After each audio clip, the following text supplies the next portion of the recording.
সাথে রয়েছি দুজন, একই ডোরে আর চিৎকার করে বলে উঠল, আরে ভাই, শেষবারের মতো আমার কথাটা তো শুনুন। ওই তোরা থাম, এবার বল কি বলতে চাস। খবরদার কোনো চালাকি করবি না। আরে ভাই, কি যে বলেন, আপনার মতো এত বুদ্ধিমান ব্যক্তির সাথে আমার চালাকি যায়? আসলে বলতে চেয়েছিলাম যে আপনার মতো একটা হিরোর কাছ থেকে কারো এত সাহস হবে যে প্রিয়াকে কেড়ে নিতে? ভাই, ভুল ত্রুটি হলে ক্ষমা করবেন।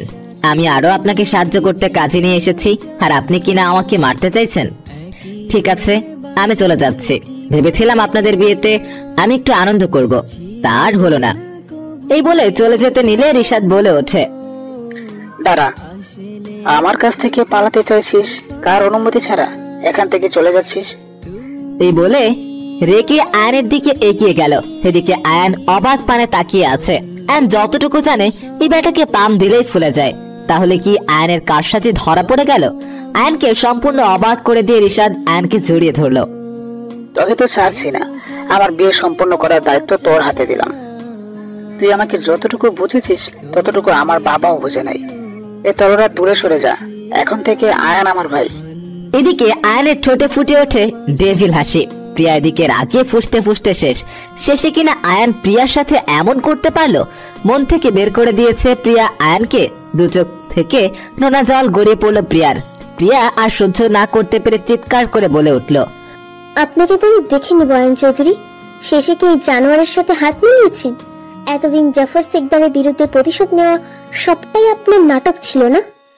বাকিটুকু বলার আগেই আয়ন বলে উঠল, বলছি যে ভাই, শুভ কাজে তাড়াতাড়ি করাই ভালো। আর পাত্রীকে এইভাবে চেয়ারে বেঁধে রাখলে কেমন একটা দেখা যায় না? অনেকটা জোরে বলল যাতে প্রিয়ার কথাগুলো ধামা চাপা পড়ে যায়। ঠিক বলেছিস ভাই। এই বলে প্রিয়া হাতে পায়ের বাঁধন খুলে দিল। প্রিয়া যেমন এতক্ষণ এই সুযোগটাই খুঁজছিল, তাই সুযোগ বুঝে রিশাদকে ধাক্কা মেরে দিল দৌড়। রিশাদ এক ধাক্কায় মেঝেতে পড়ে গেল। রিশাদ বলে ওঠে, কে আছিস? প্রিয়া যেন বাইরে যেতে না পারে। এটা বলতেই একটা লোক প্রিয়াকে ধরে ফেলে। প্রিয়া সেই লোকটার আসল জায়গায় ল্যাং মেরে ফেলে লোকটা মাটিতে লুটিয়ে পড়ে। প্রিয়া আবারও দৌড় লাগায়। এবার আয়নের বুকের সাথে ধাক্কা খায়। আয়ন প্রিয়াকে ধরে বলে ওঠে, ভাই, এই নিন আপনার বউ, আমি ধরে ফেলেছি। এতে করে আয়ন রিশাদের আরেকটু প্রিয় হয়ে যায়। এতক্ষণ প্রিয়া প্রাণপণে ওদের থেকে বাঁচার জন্য চেষ্টা চালিয়ে যাচ্ছিল, কিন্তু আয়ন ধরে ফেলায় প্রিয়া থেমে যায়। প্রিয়া আর পালানোর চেষ্টা করছে না। এই কোন আয়নকে দেখছে প্রিয়া? এ তো সেই আয়ন নয় যে আয়নকে প্রিয়া এতদিন চিনে এসেছে। প্রিয়ার চোখে আবারও পানি জমে এসেছে। এদিকে রিশাদ প্রিয়াকে টেনে সোফায় বসিয়ে দেয়। এখনো প্রিয়া আয়নের দিকে তাকিয়ে চোখের জল ফেলছে। তার কোনো দিকেই খেয়াল নেই। প্রিয়া এই রিশাদ নামক জানোয়ারটার হাত থেকে বাঁচার সব আশা ছেড়ে দিয়েছে। যেখানে আয়ানই এমন করতে পারলো ভেবে বুকের ভিতর তীব্র কষ্ট হচ্ছে প্রিয়ার।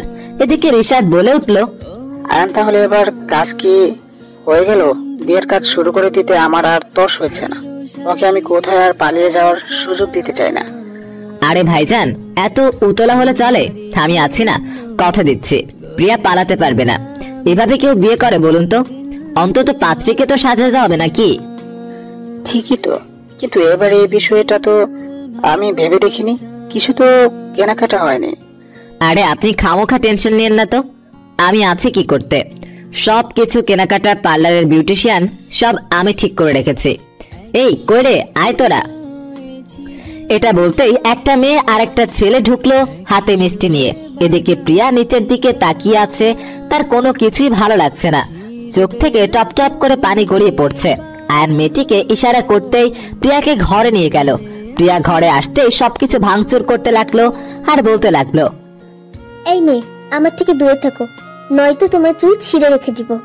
বলেই প্রিয়া মেয়েটাকে ধাক্কা মারলো। মেয়েটি পড়ে গিয়ে আহ করে উঠলো। প্রিয়ার এই শব্দটি চেনা চেনা লাগলো, তাই কপাল কুঁচকে বলে উঠলো, কে তুমি? তারপর মেয়েটি ঘুমটা খুলে ফেললো। প্রিয়া বলে উঠলো, রুশো তুই? রুষা দৌড়ে গিয়ে প্রিয়ার মুখ চেপে ধরে বলতে লাগলো, এই আস্তে। তারপর প্রিয়া রুষাকে জড়িয়ে ধরে হাউমাউ করে কাঁদতে লাগলো। এই পাগলি, কাঁদছিস কেন? কাঁদিস না প্লিজ, আমি সব জানি। এখন কাঁদার সময় না। আর ভাইয়া আছে না, তোর কিচ্ছু হতে দিবে না। ভাইয়া বাইকে বসেই আমাদের আসতে বলে। আমরা তখন গ্রামে যাওয়ার জন্য রওনা দেই। সেখান থেকে আমি আর মারুফ ভাই এখানে আসি। কিন্তু উনি এসব কি করছেন আর আমাকে বসে যাচ্ছেন কার জন্য? সময় হলেই বুঝতে পারবি, যার জন্যই হোক। শুধু এইটুকু জেনে রাখ, ওই জানোয়ারটার সাথে তোর বিয়ে হবে না। রুষার কথা শুনে প্রিয়া একটু আশ্বস্ত হলো। এতক্ষণ শুধু শুধু ভুল বুঝে গেছে আয়ানকে। রুষা আর দেরি না করে প্রিয়াকে বউ সাজাতে ব্যস্ত হয়ে পড়লো। এদিকে আর কতক্ষণ এভাবে বসে থাকবো?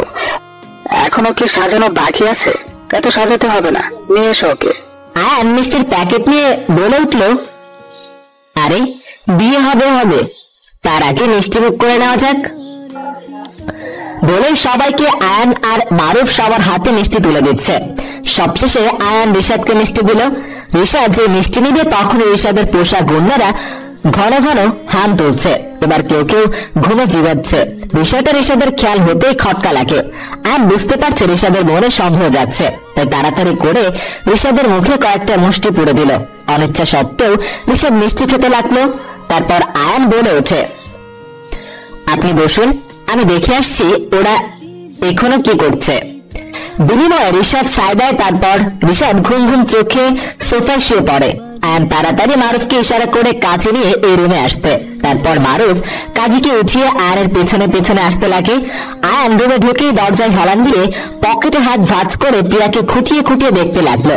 এদিকে প্রিয়াকে লাল রঙের লেহেঙ্গা পরানো হয়েছে। পুরো লেহেঙ্গাতে সাদা পাথরের কাজ করা, যা চিকচিক করছে। ঠোঁটে লাল লিপস্টিক, চোখে কাজল, মাথার চুল সামনে ফুলিয়ে পেছনে খোপা করে দুটো গোলাপ ফুল গোছানো।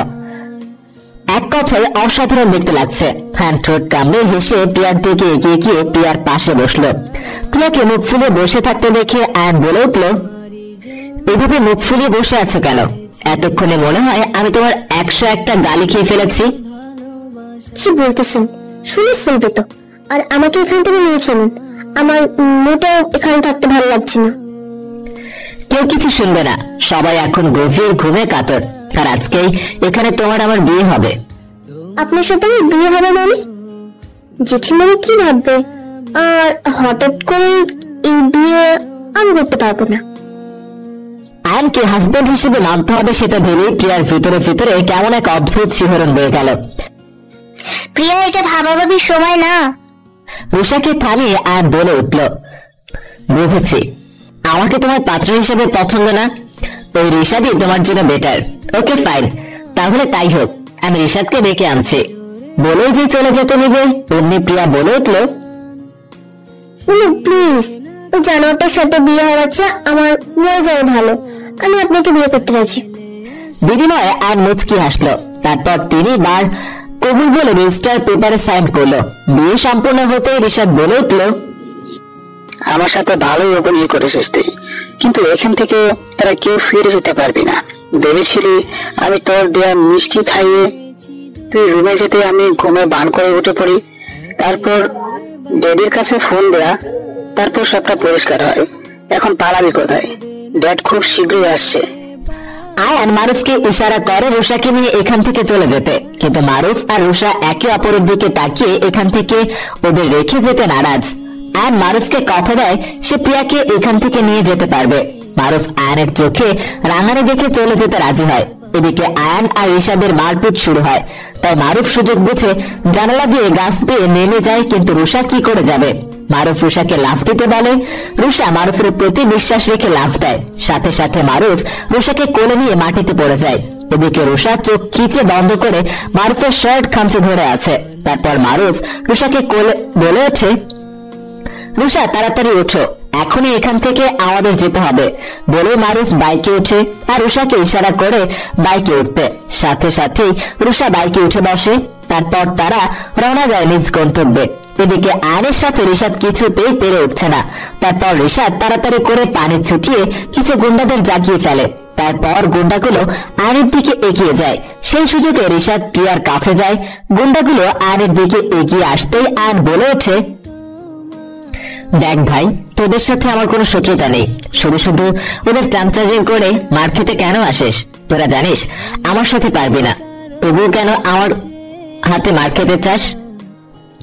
গুন্ডাগুলো ভয়ে কয়েকজন পিছিয়ে গেল আর কয়েকজন আরেক দিকে এগিয়ে আসে। আয়ন ঠোঁট কামড়ে হেসে বলে ওঠে, সেই আমার হাতের মাইর না খেলে তোদের হজম হবে, বুঝছিস?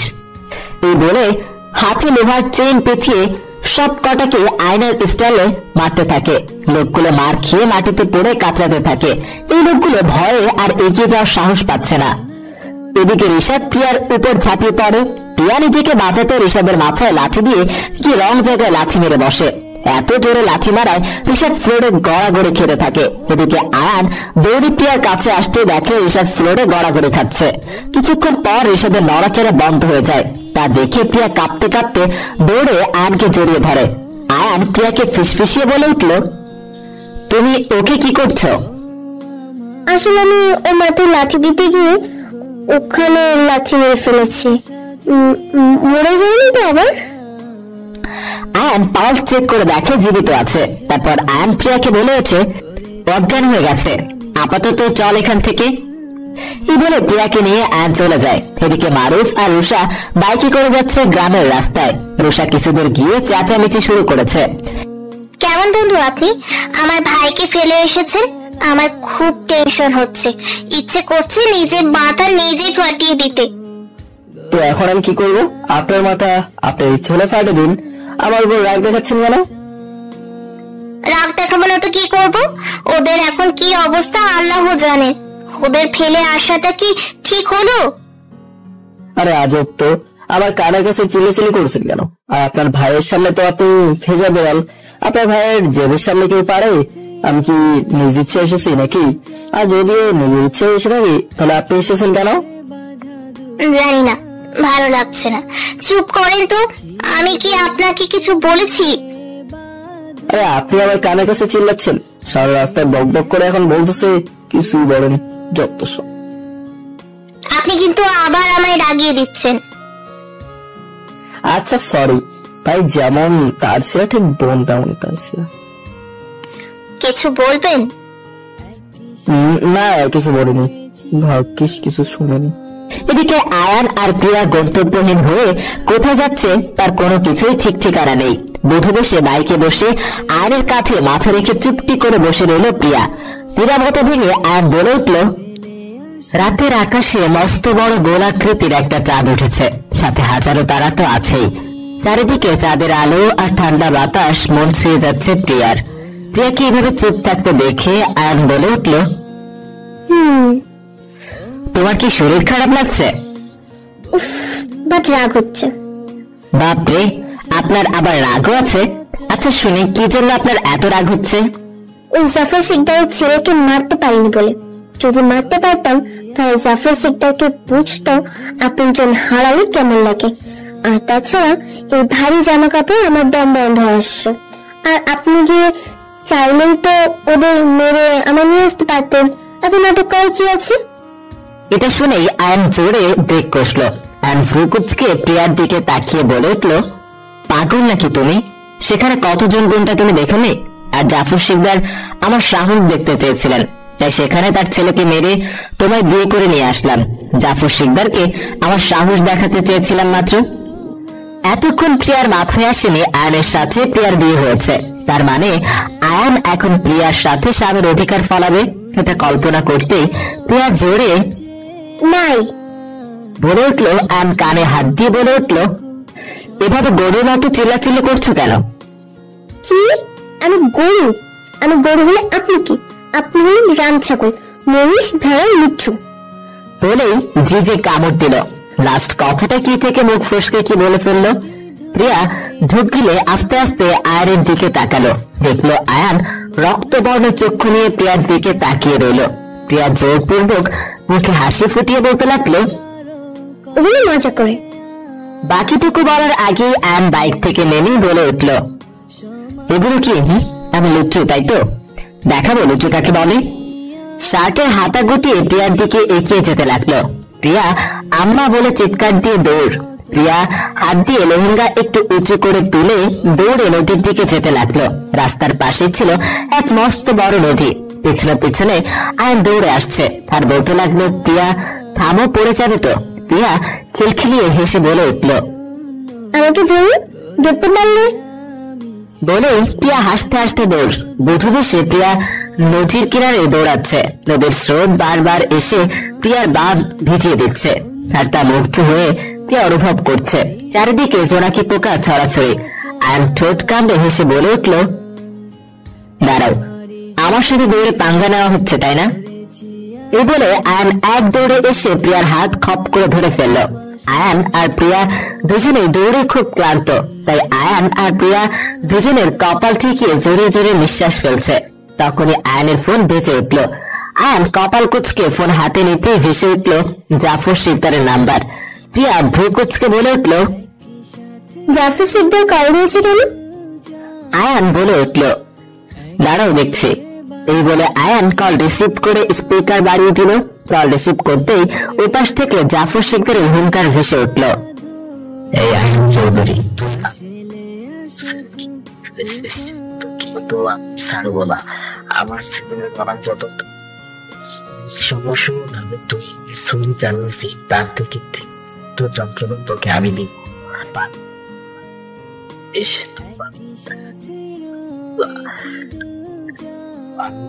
তোকে খুশি করবে অলরেডি আমি মুখ লাগিয়েছি। এদিকে প্রিয়া আর আয়ান হা করে একে অপরের দিকে তাকিয়ে আছে। এটা শুনেই আর প্রিয়া একসাথে বলে উঠল, হোয়াট? আমরা আবার কখন ওই ছেলেকে মারলাম? কেউ বা কারা অনেক ছেলেকে মেরেছে সেটা দোষ আমাকে দিচ্ছে কেন? এই সত্যি করে বলুন, আপনি মেরেছেন তাই তো? কি পাগলের প্রলাপ করছো? আমি আর তুমি তো একসাথে বেরিয়েছিলাম, তখন তো রিশাদ অজ্ঞান ছিল। জাফর শিকদার কথা অনুযায়ী কেউ গলায় ছুরি চালিয়েছে। আমরা ছাড়া নিশ্চয়ই অন্য কেউ আছে জাফর শিকদারের শত্রু। যে হোক না কেন, যে এই কাজটা করেছে বেশ করেছে। এখন আপনজন হারানোর যন্ত্রণাটা কেমন বুঝুক জাফর শিকদার। হয়েছে, এখন চলো এখান থেকে। এখানে থাকা টানিটা বদলায়, যে কোনো সময় জাফর শিকদারের লোক আমাদের ঘিরে ফেলতে পারে। এই বলে আয়ন প্রিয়াকে নিয়ে বাইক স্টার্ট দিল। রোষা হন্তদন্ত হয়ে মারুফের রুমে ঢুকলো। এদিকে মারুফ তোয়ালে পেঁচিয়া মাত্রই ওয়াশরুম থেকে বের হলো। হঠাৎ দুজনকে দেখে রোষা পিছনে ঘুরে দাঁড়ালো, আর মারুফ তাড়াতাড়ি টি শার্ট গায়ে দিল। কি সমস্যা কি আপনার? এত রাতে এখানে এসেছেন কেন? আর আসার আগে নক করে আসার প্রয়োজন ছিল। দেখুন, আমার মোটেও ইচ্ছে নেই আপনার রুমে আসার। আপনার মতো বজ্জাত লোকদের আমার চেনা আছে। যাই হোক, ভাইয়াকে ফোন দেন, ওদের খবর জানার জন্যই আপনার রুমে এসেছি। আপনার ফোন আছে? আপনি ফোন করে জানেন? আমি পারবো না। আপনার ভাইকে ফোন করা মানে নিজের পায়ে কুড়াল মারা। দুনিয়ায় সব পারবো, তবুও নিজের ভাইকে কল দিতে যাব না। গাল পেতে চর খাওয়ার ইচ্ছে কারই বা আছে? দেখুন, আমার ফোনে চার্জ নেই, তাই ফোন দিতে পারছি না, নয়তো আপনার কাছে জীবনেও আসতাম না। ভাঙবে তবু মস্কাবে না, নিজের সাহস নেই সেটা বললেই পারতো। আবার তো তাকে বিদায় করি। আরে দিচ্ছি, দাঁড়ান। তারপর মারুফ দোয়াজরে পড়ে আয়ানকে ফোন দিল। আয়ান রিসিভ করছে না দেখে বারবার দিতে লাগলো। আয়ান ফোনটা রিসিভ করতেই, আবার কল দিবি? তাহলে ফোনের ভিতর গিয়ে লাথি মেরে আসবো বলে চুট চুট করে কেটে গেল। এদিকে প্রিয়া হাসতে হাসতে নাচেহাল, আর এদিকে মারুফ রেগে রুষার দিকে তাকায়। রুষা বলে উঠলো, এভাবে তাকিয়ে আছেন কেন? আমি আপনাকে বলেছি নাকি ভাইয়াকে কল দিতে? রুষা মেকি হাসি দিয়ে দৌড়। আয়ান আর প্রিয়া একটা হোটেলে এসে ওদের জন্য রুমে ঢুকলো। রুমে ঢুকেই আয়ান ফ্রেশ হতে গেল। ফ্রেশ এসে বাইরে বেরিয়ে গেল। এদিকে প্রিয়া কপাল কুচকে আয়ানের চলে যাওয়ার দিকে তাকিয়ে রইল। পুরো রুমে প্রিয়া একা, তা আবার সংসেজে বসে আছে। প্রচন্ড বিরক্ত লাগছে প্রিয়ার। চেঞ্জ করার মতো কোনো জামা কাপড় নেই। এদিকে প্রিয়াকে একা ফেলে কোথায় চলে গেল আয়ান ভাবতেই ভয় লাগা শুরু করেছে প্রিয়ার। কিছুক্ষণ পরেই আয়ান দুই হাতে দুটো ব্যাগ নিয়ে রুমে ঢুকলো। এক হাতে শপিং আর এক হাতে খাবারের ব্যাগ। আয়ান প্রিয়ার হাত থেকে একটা ব্যাগ দিয়ে দৌড়ে চেঞ্জ করে আসতে বলল। এদিকে প্রিয়ার মুখে হাসি ফুটে উঠল। এতক্ষণে ভারী জামা কাপড় পরে দম বন্ধ আটকে গিয়েছিল। প্রিয়া দৌড়ে ওয়াশরুমে ঢুকে গেল। প্রিয়া ওয়াশরুমে চলে যেতে রুমেই চেঞ্জ করে নিল আয়ান। কিছুক্ষণ পর শাওয়ার নিয়ে গোলাপি রঙের থ্রি পিস পরে বেরিয়ে এলো প্রিয়া। এখন বেশ শান্তি লাগছে প্রিয়ার। চোখ থেকে টপ টপ করে পানি পড়ছে প্রিয়ার। ওদিকে আয়ান কালো রঙের টি শার্ট আর ছাই রঙের ট্রাউজার পরে বেলকানিতে দাঁড়িয়ে কার সাথে যেন কথা বলছে। আয়নকে দেখে বেশ চিন্তিত লাগলো প্রিয়ার। প্রিয়া কোটি কোটি পায়ে আয়নের পিছনে দাঁড়িয়ে বলে উঠল, কি কোন সমস্যা? আপনি এখন উসখুস করছেন কেন? আয়ান প্রিয়ার আওয়াজ শুনে পিছনে তাকিয়ে দেখলো এক গোলাপি পরি তার দিকে ট্যাপ ট্যাপ করে তাকিয়ে আছে। ভেজা চুলে খুব স্নিগ্ধ লাগছে তার প্রিয়তমাকে। আয়ান হুট করে প্রিয়ার কোমর জড়িয়ে এক টানে নিজের কাছে টেনে কপালে কপাল ঠেকিয়ে বলে উঠল, তোমাকে আমার হারানোর বড্ড ভয় হচ্ছে প্রিয়া রানী। এদিকে জাফর শিকদারের বিরুদ্ধে কোনো প্রমাণ জোগাড় করতে পারছি না, আর ওদিকে জাফর শিকদারের লোক আমাদের হন্য হয়ে খুঁজছে। সকালেই এখান থেকে চলে যেতে হবে আমাদের। বলেই এক দীর্ঘ নিঃশ্বাস ফেললো আয়ান, যা প্রিয়ার ঘাড়ে এসে পড়লো। মুহূর্তেই কেঁপে উঠলো প্রিয়া। তাড়াতাড়ি প্রিয়া নিজেকে ছাড়িয়ে বলে উঠলো, কি হয়েছে আপু? আয়ানের ঘোর কাটলো। তারপর আয়ান ঘোরের দিকে তাকিয়ে বলে উঠলো, অনেক রাত হয়ে গেছে, এসো খাবে চলো। তারপর প্রিয়া আর আয়ান ঘরে গিয়ে 2 প্লেট বিরিয়ানি নিল। তা দেখে খুশিতে প্রিয়ার চোখ চিকচিক করে উঠলো, কিন্তু পরক্ষণেই 2 চোখ ছলছল করে উঠলো। ভেসে উঠলো পুরনো স্মৃতিগুলো। এই বিরিয়ানি নিয়ে কতই না 2 ভাই বোন ঝগড়া করত। আয়ান প্রিয়ার চোখ মুছে বলে উঠলো, এইভাবে ভেঙে পড়লে চলবে না, নিজেকে শক্ত করো, আর আমি আপ্রাণ চেষ্টা চালিয়ে যাব জাফর শিকদারের কঠিন শাস্তি পাইয়ে দেওয়ার। প্রিয়া বিনিময়ে মাথা নিচু করে। পরক্ষণেই মনে পড়ে গেল জাফর শিকদার তার বাবার ফোন অন্য হয়ে খুঁজছে। তা আয়ানকে সব খুলে বলে। আয়ান সব শুনে প্রথমে কপাল কুঁচকে, তারপর মুখে ডেভিল হাসি ফুটে ওঠে। আয়ান ঠোঁট কামড়ে হেসে বলে ওঠে, পেয়ে গেছি হাতিয়ার, কাল থেকে অন্য মিশন শুরু। মাঝরাতে হঠাৎ তিশার ঘুম ভেঙে যায়। মনে হলো কেউ তার দিকে ঝুঁকে আছে, কারো গরম নিঃশ্বাস তার ঘাড়ে এসে উপচে পড়ছে। তিশার মনে হলো কেউ তার দিকে ঝুঁকে এক দৃষ্টিতে তাকিয়ে আছে। তাই তিশা ধরফড়িয়ে উঠে দৌড়ে গিয়ে লাইট জ্বালালো। লাইট জ্বালাতেই কাউকে দেখতে পেল না, কিন্তু তিশার বুক এখনো কাঁপছে। পাশে থাকা পানির জগ থেকে ঢক ঢক করে 1 গ্লাস পানি খেয়ে ধপ করে বসে পড়লো তিশা। মনের ভুল ভেবে ব্যাপারটাকে উড়িয়ে দিল তিশা। তারপর লম্বা একটা নিঃশ্বাস ফেলে গুটি গুটি পায়ে বেলকানিতে চলে গেল। আকাশের পানি তাকে অস্ফুট সুরে বলে উঠল, রেহান। বলেই হাওয়া করে কাঁদতে লাগলো তিশা, আর বলতে লাগলো, কেন আমাকে ফেলে চলে গেলে রেহান? প্লিজ ফিরে এসো, প্লিজ। বিশ্বাস করো, তোমাকে ছাড়া আমি একটু ভালো নেই। চারিদিকে তোমার স্মৃতি আমায় কুড়ে কুড়ে খাচ্ছে, আমি আর পারছি না। তখনই দূরে কারো শরীরের অবয়ব দেখতে পেয়ে তিশা ভয় পেয়ে ভিতরে চলে যায়। ওদিকে প্রিয়া বলে উঠল, মিশন? কিসের মিশন শুরু? আয়ান ফুকুচকে পেয়ার দিয়ে তাকিয়ে কিছুক্ষণ থেমে পরপরই বলে উঠল, গাথি। বলে খাওয়ায় মনোযোগ দিল।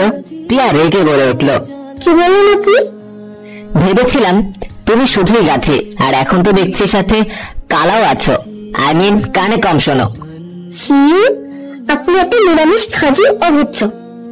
বাকিটুকু বলার আগেই দেখলো আয়ান প্রিয়ার দিকে গম্ভীর ভাবে তাকিয়ে আছে। তাতে প্রিয়া একটু থতমত খেয়ে গেল, আর চোখ বন্ধ করে নিজেকে স্বাভাবিক রেখে বলে উঠল, প্রিয়া, রেহানের কাছে কাকাইয়ের যে ফোনটা ছিল সেটা কোথায়? রেহান কি ওটা ইউজ করেছে? ব্যাপারটা কি বলুন তো? প্রথমত ওই জাফর পুত্রটুকু শিকদার, তারপর আপনি ওই একটা সামান্য ফোন নিয়ে কি করবেন তো? কি সত্যি করে বলুন তো, ওই ফোনে কোন জাদুর যন্ত্র মন্ত্র আছে? নাকি যে জাফর আর আপনি উঠে পড়ে লেগেছে? Just shut up. যা জিজ্ঞেস করছে তা সোজাসুজি উত্তর দিতে পারো না। সামান্য জিনিস সেই অসামান্য কিছু লুকিয়ে থাকে, বুঝলা? আর জাফর শিকদার ওটা খুঁজছে নিশ্চয়ই এমনি এমনি নয়। এবার প্রিয়া বুঝতে পারছে কিসের জন্য জাফর ওর বাবার ফোন খুঁজছে। আমার যতদূর মনে পড়ে, ওই ফোনটা ভাইয়া ব্যবহার করেনি, বরং সযত্নে আলমারিতে তুলে রেখেছে। আর ওই ফোনটা তো গ্রামের বাড়িতে, যেখানে আমরা প্রথম ছোট থেকে থাকতাম মামুনিদের সাথে। জানি না এখন ওখানে পাওয়া যাবে কিনা। এতদিনে হয়তো ওই বাড়িটা অন্য কারো দখলে। আয়ান দীর্ঘ নিঃশ্বাস ফেলে বলে উঠল, কালকেই আমরা ওখানে যাচ্ছি। এদিকে প্রিয়া খুশিতে চোখ চোখ চোখ করে উঠল, আর মনে মনে বলতে লাগলো, কতদিন পর নিজের গ্রামে যাবো, সেখানে আমার কত বন্ধু আছে। অনেকদিন পর জরিনের সাথে দেখা হবে। বলে মুচকি হাসি দিল প্রিয়া। এদিকে প্রিয়ার মুচকি হাসির 12টা বাজিয়ে দিয়ে আয়ান বলে উঠল, ওখানে কোনো জরিনা ফরিনার সাথে দেখা করা চলবে না, মনে রেখো। সেখানে যাচ্ছি অন্য একটা কাজে। এদিকে প্রিয়া হা হয়ে গেল আয়নের কথা শুনে। এই বজ্জাটা কি করে জানলো? হা করে তাকিয়ে আছো কি? তাড়াতাড়ি খাওয়া শেষ করে ঘুমোতে এসো। এই বলে আয়ন উঠে চলে গেল। এদিকে প্রিয়া অল্প একটু খেয়ে উঠে চলে গেল। আয়ন খাটে বালিশে হেলান দিয়ে চোখ বন্ধ করে আছে, আর এদিকে প্রিয়া আঙুলে ধরনা পেঁচাচ্ছে। আয়ন চোখ বন্ধ রেখে বলতে শুরু করলো, আজ দাঁড়িয়ে থেকেই রাত পার করে দিবে নাকি? আমি ঘুমাবো কোথায়? আমি একবার আপনার সাথে থাকতে পারবো না। আয়ন ফট করে এক টানে প্রিয়াকে আয়নের বুকের উপরে ফেললো। তারপর আয়ন বলে উঠলো, সমস্যা কি তোমার? আমার পাশে না তো কার পাশে ঘুমাবে? আজকে কিন্তু আমাদের বাসর রাত, তাই আমার রাইট আছে তোমার সাথে অনেক কিছু করার, তাই আমাকে রাখিও না। এদিকে প্রিয়ার হাত পা কাঁপাকাঁপি শুরু হয়ে গেছে। তা দেখে আয়ন মুহূর্তেই হেসে দিল, আর নিজেকে সামলিয়ে প্রিয়ার দুই গাল আলতো ভাবে ধরে বলে উঠলো, ওকে ওকে, রিল্যাক্স, আমি তোমার কিছুই করছি না, শুধু শুধু ভয় পেও না। তুমি না আমার বিশ্বাস করো, বেশি কথা না বলে ঘুমাও। বলে প্রিয়াকে ছেড়ে দিল। এদিকে প্রিয়া ছাড়া পেতেই আয়নের উল্টো পাশে শুয়ে পড়লো।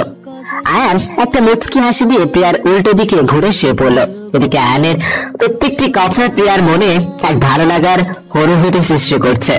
এত ভালো কেন মানুষটা? দিন দিন কি তাহলে প্রিয়া আয়নের প্রেমে পড়ে যাচ্ছেন? ভেবেই প্রিয়া একটু লাজুক হাসি দিল। কিন্তু প্রিয়ার তো এখন ঘুম আসছে না, ইচ্ছে করছে আয়নকে জড়িয়ে ধরে ঘুমোতে। কিন্তু আয়ন যদি কিছু মনে করে, তাই প্রিয়া আয়নকে চেক করতে লাগলো আয়ন ঘুমিয়েছে কিনা। আয়নের ঘুমন্ত মুখটা দেখেই প্রিয়ার কেন জানি তাকিয়ে থাকতে ইচ্ছে করছে। প্রিয়া আর দেরি না করে আস্তে আস্তে আয়নকে জড়িয়ে ধরে ঘুমিয়ে পড়লো। সকালে ঘুম ভাঙে আয়নের ধাক্কা ধাক্কিতে, তাই প্রিয়া ভর ফুরে উঠে বসলো।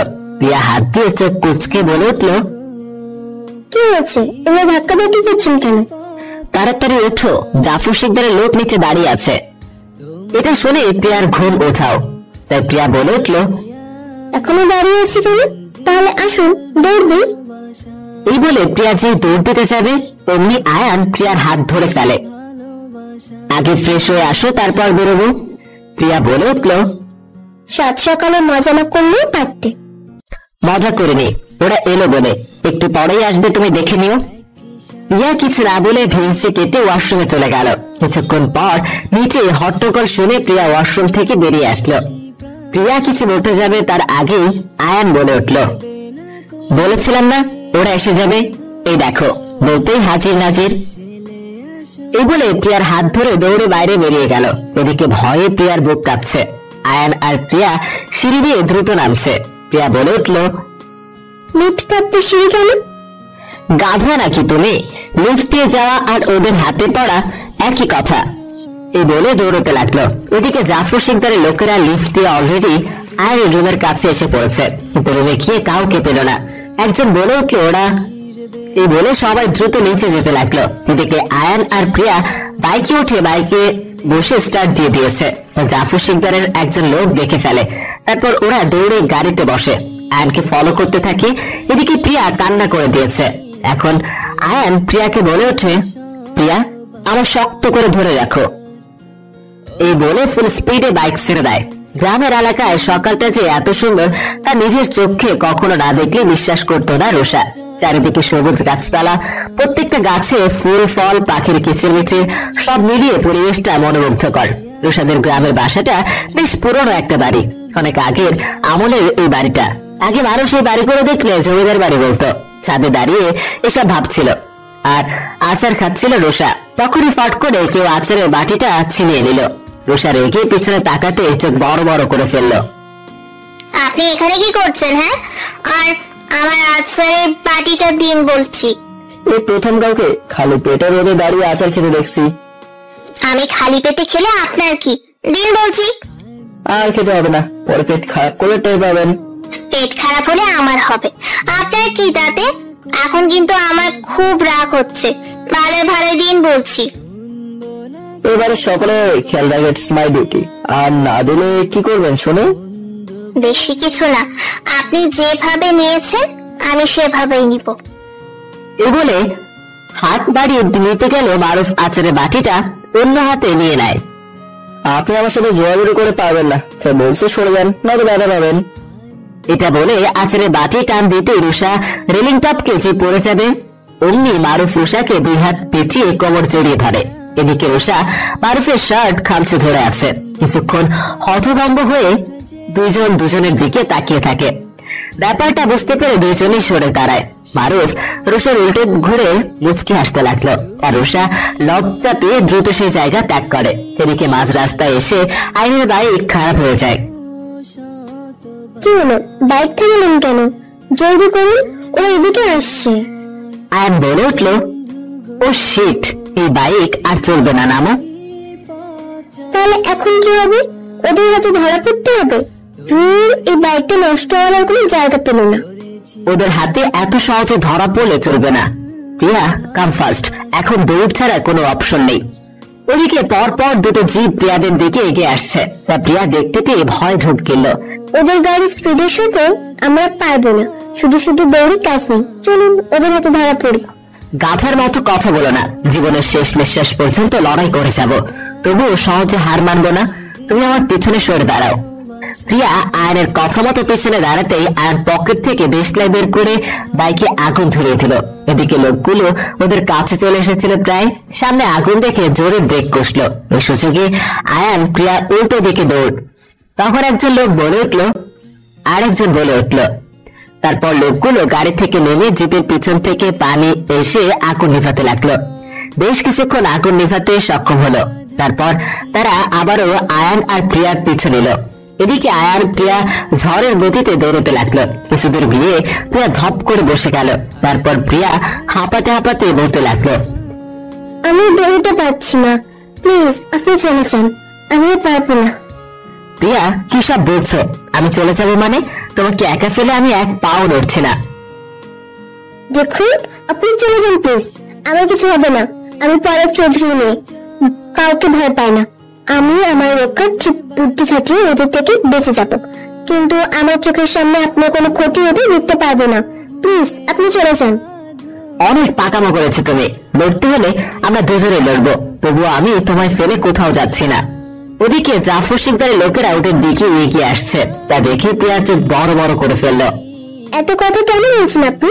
দেখুন, ওরা ওদিকে আসছে। আপনি একা ওদের কিছু করতে পারবেন না, প্লিজ আপনি চলে যান। ধাক্কা দিয়ে আয়নকে সরিয়ে দিয়ে আয়ন একবার জিপের দিকে তাকিয়ে একবার প্রিয়ার দিকে তাকিয়ে কপাল কুঁচকে বলে উঠলো, আর ইউ শিওর? প্রিয়া চোখ বন্ধ করে বলে উঠলো, হ্যাঁ। এটা বলতেই আয়ন জঙ্গলের ভিতর দিয়ে দৌড়তে লাগলো। প্রিয়া আয়নের চলে যাওয়ার পানে তাকিয়ে রইল। হাফ ছেড়ে পিছনে ঘুরতেই একটা শক্ত হাত প্রিয়াকে থাপ্পড় মেরে বসলো। আচমকা থাপ্পড়ে প্রিয়া তাল সামলাতে না পেরে রাস্তায় ছিটকে পড়লো। প্রিয়া মাথা তুলে দেখতে পেল ওর চারপাশে অনেকগুলো লোক দাঁড়িয়ে বিশ্রী ভাবে হাসা শুরু করেছে। সবার হাতে আছে অস্ত্র আর হকি স্টিক। প্রিয়া এখন বেশ ভয় পাচ্ছে। আরো প্রত্যেকটি কথা কানে বাজছে, জোরে শেষ নিঃশ্বাস পর্যন্ত লড়াই করে যাব। পরক্ষণেই প্রিয়ার রেহান আর তার গোটা পরিবারের কথা মনে পড়ে।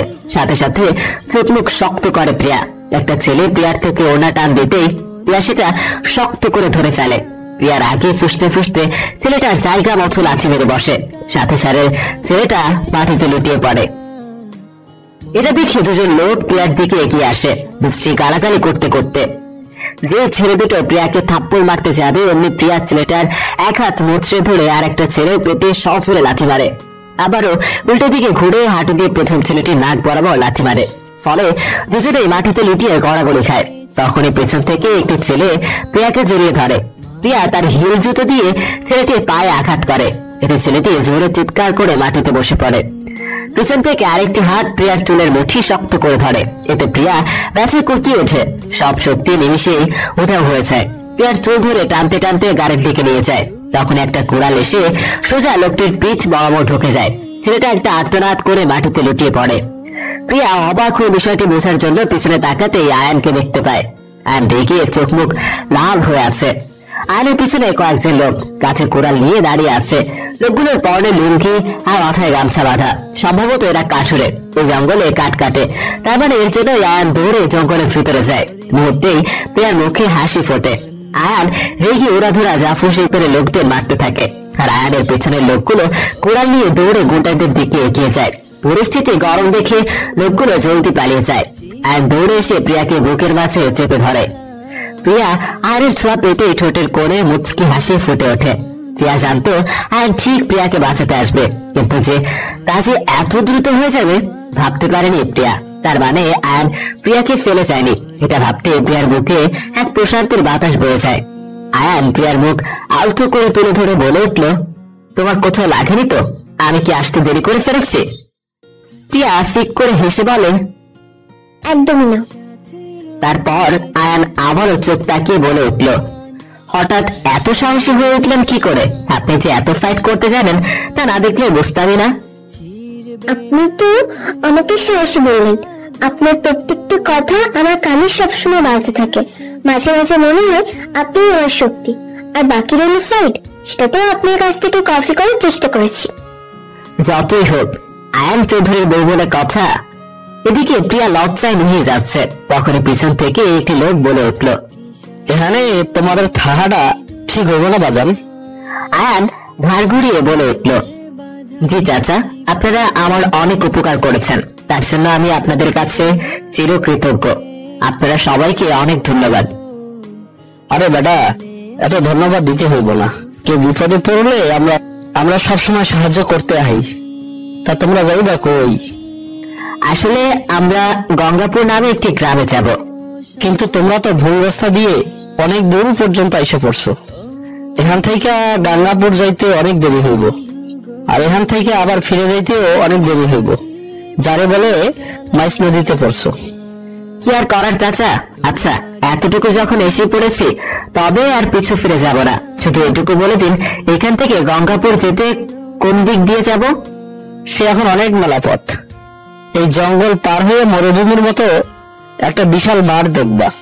সেই মাঠে শুধু ফল আর ফুলের গাছ, ভীষণ সুন্দর জায়গা। পরে একটা নদী, নদীর উপরে একটা বাজার আছে। সেখান থেকে রিক্সাওয়ালারে কইলে দূর দূরান্ত পথ পার হইয়া গঙ্গাপুর গ্রামের দেখা পাইবা। অনেক ধন্যবাদ চাচা, আপনারা অনেক উপকার করলেন আমার। এই দেখো, অত ধন্যবাদ দিতে হইব না।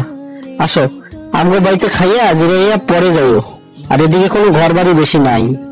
আয়ান যেতে না চাইলে লোকটির অনেক অনুরোধ যেতে বাধ্য হয়। এদিকে তিশা বাগানে মন খারাপ করে বসে আছে। তিশার সিল্কি চোখগুলো বাতাসে এলোমেলো ভাবে উঠছে, আর চোখ দিয়ে অনবরত গড়িয়ে পড়ছে পানি। রেহান পাশে থাকলে হয়তো চুলগুলো কানে গুঁজে দিত। তখনই এক হাত তিশার চুলগুলো কানের নিচে গুঁজে দিল। এক অতি পরিচিত ছোঁয়া পেতে এই হকচকিয়ে উঠে ঘাড় ঘুরিয়ে মানুষটাকে দেখার জন্য তাকাতেই বড় একটা ঝটকা খেলো। অস্ফুট স্বরে বলে উঠল, রেহান, তুমি বেঁচে আছো? খুশিতে দিক হারিয়ে হাওয়া করে রেহানকে জড়িয়ে ধরে কান্না করতে লাগলো তিশা। এদিকে রেহান তিশাকে শান্ত করে ব্যস্ত হয়ে পড়ল। তাই দিশা, কাঁদছো কেন? আমি এসে পড়েছি তো, দেখো দেখো, যদি এভাবে কান্না করো আমি চলে যাবো বলে দিলাম। বলে তিশার কপালে চুমু দিয়ে ভরে দিল। তবুও তিশার পাখলামি থামছে না। তার পাশে পাখির গান গাইছে, যারা তিশার সাথে এরাও খুশিতে আত্মহারা হয়ে আছে। তখনই তিশা ধরফরে উঠে বসলো। রুষা এতক্ষণ তিশাকে ধাক্কাচ্ছে আর বলতে লাগলো, তিশা আপু, আপু তোমার কি হলো?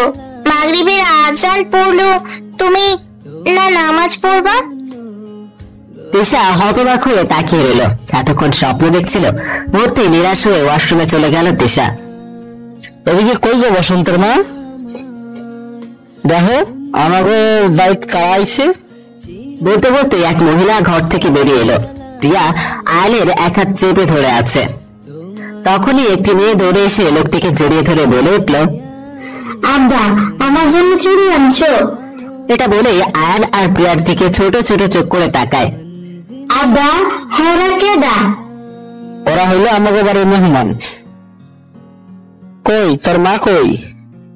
আর হ, আজকে কাট কাটতে পারিনি রে মা, তোর লাগিয়ে কালকা চুরি কিনে আনন্নে। আচ্ছা আব্বা। ও মা, দেখো আমাদের বাড়ি নতুন মেহমান এসেছে। এই বলে একটা মহিলাকে ঘরের ভিতর থেকে হাত ধরে নিয়ে আসে। মহিলাটি মাথায় খোপা বাঁধতে বাঁধতে এগিয়ে এসে বলে উঠল।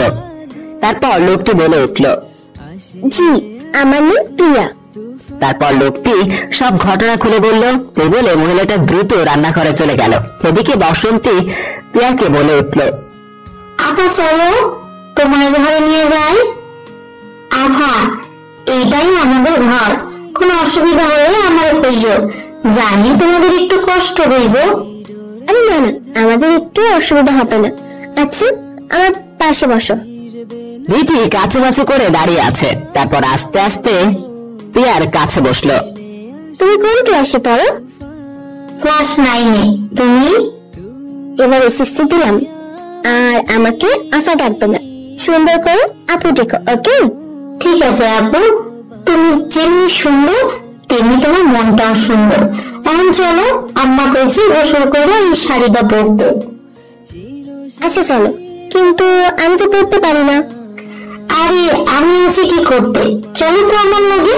এ বলে বসন্তী প্রিয়াকে নিয়ে নদীতে গেল। কিছুক্ষণ পর প্রিয়া গোসল করে ঘরে আসতেই আয়নকে দেখতে পেল।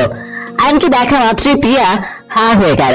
আয়নের পরনে লুঙ্গি, শরীরে সাদা রঙের গেঞ্জি, গলায় গামছা পেঁচানো। প্রিয়া ফিক করে হেসে দিল। এদিকে আয়ান হাসির আওয়াজ পেয়ে পিছনে তাকাতেই চমকে গেল। প্রিয়ার পরনে সুতি শাড়ি, মাথার চুলগুলো গামছা দিয়ে পেঁচানো, একেবারে গ্রামের মেয়েদের মতো লাগছে।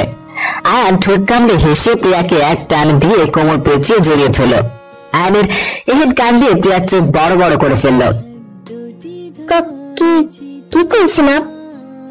বাকিটুকু বলতে না দিয়ে আয়ন প্রিয়ার মাথা থেকে গামছা খুলে ফেললো। সেদিকে প্রিয়া চোখ বন্ধ করে ফেললো। কখন যে আয়ন দূরে সরে গেল টেরই পায়নি প্রিয়া। বসন্তী এসে প্রিয়াকে ফাঁকি দিল। আপু, তোমার কি শরীর খারাপ লাগতেছে? চোখ বন্ধ করে লাগছে, আম্মা খাইতে ডাকতেছে। প্রিয়া হকচকিয়ে বলে উঠল, যাচ্ছি। উনি কোথায়? ভাইজান তো কখন চলে গেছে, চলো তো। এই বলে প্রিয়াকে টেনে নিয়ে গেল। ওদিকে প্রিয়া মনে মনে আয়নের 14 গোষ্ঠী উদ্ধার করছে। এদিকে পার্টিতে বসে আছে আয়ান আর বসন্তীর বাবা। সামনে হরেক রকমের রান্না, বাটিতে ছোট মাছ, বড় মাছ, মুরগির মাংস এবং সবজি।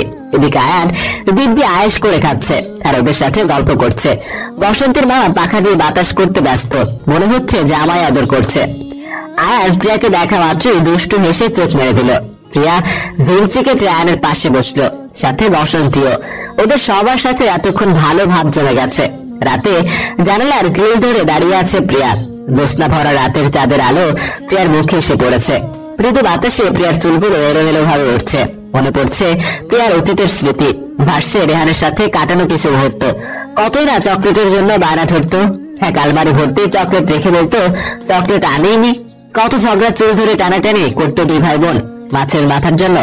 প্রিয়ার সাথে ঝগড়া করে তার বিড়াল ছানাকে মারত। এটা মনে পড়তেই প্রিয়া আটকে ওঠে। প্রিয়ার বিড়াল ছানা, সেটা কি হলো? নিশ্চয়ই পুরো ছাই হয়ে গেছে। এটা ভাবতেই প্রিয়ার ভিতরটা শিউরে ওঠে। বোবা একটা প্রাণী, সেটা জীবনটা বুঝি এত এটুকু ছিল। সবই তো শেষ, আর এটা থাকবে কি করে? ভেতরে ভেতরে পুরো ছাই হয়ে যাচ্ছে প্রিয়ার। অসহ্য যন্ত্রণা হচ্ছে। যে যন্ত্রণা তীব্র হয়ে চোখ থেকে অঝোর ধারায় ফোঁটা ফোঁটা পানি পড়ছে। তখনই ঘাড়ে কারো গরম নিঃশ্বাস অনুভব করছে প্রিয়া। প্রিয়ার ঘাড়ে চুল সরিয়ে দিয়ে পিঠে একটি গভীর চুমু দিল। সাথে সাথে প্রিয়ার চোখ বড় বড় করে ফেললো। বুকের ভিতরে তলপাড় হচ্ছে প্রিয়ার। আয়ান প্রিয়ার দুই কাঁধ ধরে এক ঝটকায় আয়ানের মুখোমুখি করলো। তারপর দেওয়ালের সাথে প্রিয়ার দুই হাত চেপে ধরে নেশাক্ত দৃষ্টিতে তাকিয়ে আছে। আস্তে আস্তে আয়ান প্রিয়ার গলার কাছে মুখ নিতেই প্রিয়া বলে উঠল, প্লিজ ছাড়ুন আমায়। তখনই আয়নের ঘোর কাটলো। সাথে সাথে প্রিয়াকে ছেড়ে দিয়ে বাইরে চলে গেল। এদিকে প্রিয়া হাফ ছেড়ে বাঁচলো। তার একটু হলেই অজ্ঞান হয়ে যেত। কিন্তু উনি করলো এটা ভাবতে ভাবতেই বসন্তী আয়নকে টেনে ঘরে নিয়ে এসে বিছানায় বসিয়ে দিল। তারপর প্রিয়াকে টেনে এনে আয়নের পাশে বসালো। আয়ান প্রিয়া একে অপরের দিকে তাকিয়ে আছে। তারপর বসন্তী বলে উঠলো, এখন লুডো খেলবো, কেউ বাইরে যাবে না। প্রিয়ার সাথে সাথে রাজি হয়ে গেল। আয়ান বলে উঠলো, না না, আমি খেলবো না। এটা বলতে প্রিয়া আয়নের হাতে চিমচি মারলো। তারপর প্রিয়া বলে উঠলো, উনি খেলবি? আয়ান দীর্ঘ একটা নিঃশ্বাস ছেড়ে বলে উঠলো, ওকে ফাইন। তারপর আয়নের প্রথম দানেই ছক্কা উঠলো। তারপর বসন্তী এদিকে প্রায় ছক্কা উঠাতে পারছে না। এদিকে আয়ান আর বসন্তী একে অপরের পেছনে লাগলো। আয়ান বসন্তীর একে একে সব গুটি কেটে ফেলছে। বেচারা মন খারাপ করে বসে আছে। এদিকে প্রিয়ার হঠাৎ ছক্কা উঠেছে। সাথে সাথে প্রিয়া চিল্লিয়ে উঠলো। আয়ান আগে থেকে কানে হাত দিয়ে রেখেছে। তার বেচারি বসন্তী হঠাৎ এমন আকস্মিক চিল্লানি শুনে লাফ দিয়ে কাঠ থেকে পড়ে গেছে। এটা দেখে প্রিয়া ফিক করে হেসে দিল। তার আয়ান এই সুযোগে আয়ানের গুটি একেবারে প্রিয়ার গুটির কাছে নিয়ে এসেছে। তারপর আয়ান গলা ছেড়ে বলে উঠল, এবার তোমার পালা। এদিকে বসন্তী ঠিক করে বসলো। আয়নের চালে দুই উঠেছে, তার প্রিয়ার গোটে কাটা পড়েছে। সাথে সাথে প্রিয়া চোখ ছোট ছোট করে ফেললো। প্রিয়া রেগে বলে উঠলো, এটা আমার সাথে চিটিং হয়েছে, আমি আর খেলবো না। এই বলে সমস্ত গুটি এলোমেলো করে ফেললো। তখনই বাসন্তীর মা ঘুমানোর জন্য ডাক দেয়, আর বাসন্তী চলে যায়। আর এদিকে প্রিয়া হুট করে কান্না করে দিল। আপনি এটা আমার সাথে করতে পারলেন? আয়ান জোরে হেসে দিল। তারপর প্রিয়ার মুখে হাত দিয়ে চেপে ধরে বলে উঠল, আচ্ছা সরি, আমি চিট করেছি, তুমি জিতেছ, এবার হ্যাপি? আপনাকে তো আমি। এ বলে আয়নের বুকে কিলখুশি মারতে লাগলো। আর আয়ান হাসতে হাসতে বিছানায় পড়ে গেল, সাথে প্রিয়াও। এদিকে জাফর শিকদার হুঙ্কার ছেড়ে বলে উঠল, মানুষের কাছ থেকে বল। বাকিরা কাঁপাকাঁপি শুরু করেছে। তার একজন বলে উঠল, জাফর শিকদার মাথা ঠান্ডা করে বলে উঠল, এই বলে গটগট করে বেরিয়ে গেল। এদিকে রুষা চুপি চুপি এসে মারুফের ফোনে হাতে নিল। উদ্দেশ্য আয়নের কাছে ফোন দেওয়া, কিন্তু ফোনের পাসওয়ার্ড দেওয়া রুষা পড়লো বিপাকে। তারপর আন্দাজে একটা পাসওয়ার্ড লিখলো। ফোন যেহেতু মারুফের, পাসওয়ার্ড নিশ্চয়ই মারুফে দেওয়া থাকবে, যে ভাবা সেই কাজ। কিন্তু রং পাসওয়ার্ড লেখা উঠলো। তখনই কেউ লাফ দিয়ে ফোনটা কেড়ে নিল। অন্যের পার্সোনাল জিনিস ধরতে মানা, আপনি জানেন না? কি এমন পার্সোনাল জিনিস লুকিয়ে আছে আপনার ফোনে? আর আমি কি আপনার পার্সোনাল জিনিস খেয়ে ফেলবো? জাস্ট একটা কলই তো দিব।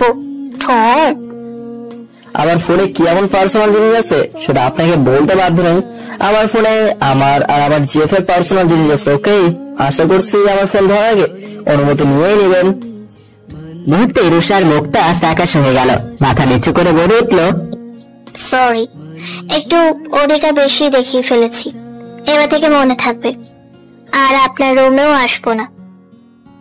এই বলে দৌড়ে রুষার ঘরের থেকে চলে গেল। এদিকে দারু ফোনের লকটা খুললো। লক খুলতেই এক মায়াবী চেহারার মুখ ফুটে উঠলো। সেটা আর কারো নয়, রুষার আচার খাওয়ার পিক। আর ফোনের লকের পাসওয়ার্ড রুষা নাম দেওয়া। রুষা ঘরের সব লাইট অফ করে অন্ধকার ঘরে বেলকনিতে দাঁড়িয়ে আকাশের দিকে তাকিয়ে আছে। চোখ থেকে একটু পরপর দুফোঁটা জল গড়িয়ে পড়ছে। তা হাতের উল্টো পাশ দিয়ে বারবার মুছে ক্লান্ত হয়ে পড়েছে রুষা। আজ রুষার অবাধ্য হয়ে পড়েছে এই চোখ দুটো। রুষার কেন এত খারাপ লাগছে তা নিজেও জানে না। তখনই রেহানা বেগম দরজায় কড়া নাড়ে। কিরে, তোকে কখন থেকে ডাকছি, খেতে নিচে চল, সবাই অপেক্ষা করছে। এ বলে রেহানা বেগম নিচে চলে যায়। এদিকে রুষা আজ খাবে না বলে নিজের সিদ্ধান্তে অটল থাকে। তারপর মনে হয় কার জন্য খাবে সে। যার জন্য রুষা খাবে না বলেছে সে নিশ্চয়ই দিব্যি আয়েশ করে খাচ্ছে। মুহূর্তে রুষার মুড পাল্টে যায়। তাই আর দেরি না করে নিচে চলে যায়। রুষা আজ মারুফের উল্টো দিক চেয়ার টেনে বসেছে, অন্যদিকে মারুফের সাথেই বসতো।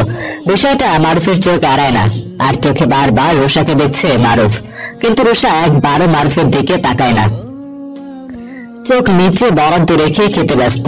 তখনই রেহানা বেগম বলে ওঠে, বিজনেসম্যান আলতাফ চৌধুরীর ছেলে আমার রুষার জন্য সম্পর্ক নিয়ে আসছেন। তার ছেলের ছবি নাকি আমাদের রুষাকে ওদের বাড়িতে বউ করে নিয়ে যেতে চান। মুহূর্তে মারুফ বড় বড় করে তাকায়। খাওয়া রেখে রেহানা বেগমের দিকে তাকায়। এদিকে রুষারও একই অবস্থা। মুহূর্তে গলায় খাবার আটকে যায়। আমি বললাম যে রুষা মাত্র এসএসসি দিয়েছে, এর কম বয়সে আমি ওকে বিয়ে দিতে চাই না। আর আয়ন বাড়িতে নেই, তাই এই বিষয়টা নিয়ে আমি পরে ভেবে দেখব। তারপর তারা বললো যে তার ছেলে নাকি রুষাকে রাখবে, তাই এখন এনগেজমেন্ট করে রাখবে। পরে না হয় রুষার পড়াশোনা শেষ হলে উঠিয়ে নিয়ে যাবে। কি যে বলো আপা, আমি তো রাজি, কিন্তু আমার মেয়ে যার সাথে সংসার করে তার পছন্দ বলে একটা কথা আছে না।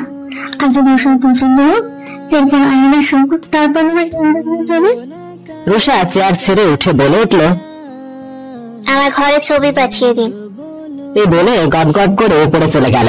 এদিকে মারুফ লম্বা একটা নিঃশ্বাস ফেলে খাওয়ার মনোযোগ দিল। তার একটা মুচকি হাসি দিল। সে কোনোভাবেই রুষাকে কারো হাতে দিবে না। তখনই তিশার মা বলে উঠল। পরক্ষণে তিশা অগ্নিদৃষ্টি নিয়ে তার মায়ের দিকে তাকায়।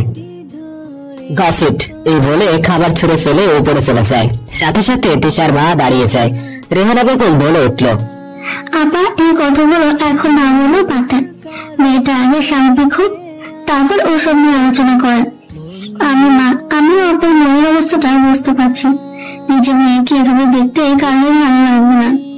এই বলে তিশার পিছু পিছু রেহানা বেগম চলে যায়। তিশার মা দীর্ঘ একটা নিঃশ্বাস ফেলে তিনি তার রুমে চলে যান। এদিকে মারুফ তার ফোনটা টেবিলের উপর রেখে চলে যায়। তিশা দৌড়ে এসে ফোন থেকে রেহান আর তিশার ছবি বের করে বুকে চেপে ধরে কাঁদতে শুরু করে আর বলতে থাকে। তখনই রেহানা বেগম তিশাকে জড়িয়ে ধরে আর বলতে থাকে। তিশা রেহানের কথা মতো শান্ত হয়ে যায়। সকালে প্রিয়া আর আয়ান কাপড় চেঞ্জ করে রেডি হয় তাদের গন্তব্যে রওনা দিতে। ওদিকে বসন্তের মন খারাপ, তারা চলে যাবে বলে। সেই একদিনে প্রিয়ারও এক অদ্ভুত মায়া কাজ করে ওদের প্রতি। এদিকে বসন্তের মা তাড়াতাড়ি রান্না করে টিফিনে করে ওদের জন্য কিছু খাবার আর পানি একটা ব্যাগে করে দিয়ে দেয়। বসন্তের মা বসন্তকে দিয়ে খাবার পাঠিয়ে দেয় আর উনি ঘরে বসে আঁচলে মুখ চেপে কান্না করতে থাকে। জানেন না আর কোনোদিন দেখা হবে কিনা, ভাগ্য হবে কি আর মা ডাক শোনার। এতদিনে প্রিয়া ওদের মন জয় করে ফেলেছে। বসন্তের মতো প্রিয়াও সুন্দর করে মা ডাকতো। বসন্তের বাবার হাতে আয়ান কিছু টাকা তুলে দিতে চাইলে নেয় না বসন্তের বাবা। আয়ান বলে ওঠে, আপনি যদি আমাকে ছেলে হিসেবে দেখেন তাহলে এটা নেবেন, নয়তো আর কোনোদিনও আসবো না। এক প্রকার জোর করে বসন্তের বাবার হাতে টাকা তুলে দেয়। বসন্তী খাবারের প্যাকেট দিয়ে মন খারাপ করে চলে যেতে নিলেই আয়ান ডেকে বলে ওঠে, বসন্তী দাঁড়াও। বসন্তী সাথে সাথে দাঁড়িয়ে যায়। প্রিয়া দৌড়ে এসে বসন্তীকে জড়িয়ে ধরে। এই যে বোন, আজকে চলে যাচ্ছি আর তুমি মন খারাপ করে আছো। আপু বলে জড়িয়ে ধরে। আপু তুমি আর যাইতেছো গা, আমার অনেক খারাপ লাগতেছে। আরে বোকা মেয়ে, আবার আসবো ভেবো না আসবো না, দেখি চোখ মুছো। আর হ্যাঁ দেখো তোমার ভাইজান তোমার জন্য কি এনেছে। এ বলে বসন্তের হাতে এক বক্স ধরে দিল।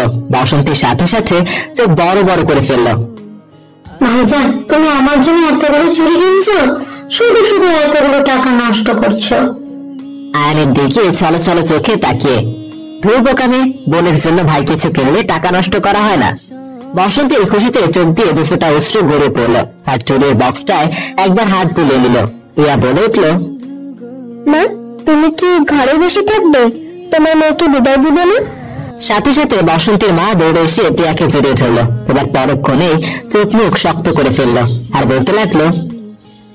এ বলে চলে যেতে নিলে অমনি প্রিয়া বলতে লাগলো, 100 বার মা ডাকবো, এবার কয়েকদিন পরেই আসবো, সাথে নাতিপুতি নিয়ে আসবো, তৈরি থেকো কিন্তু।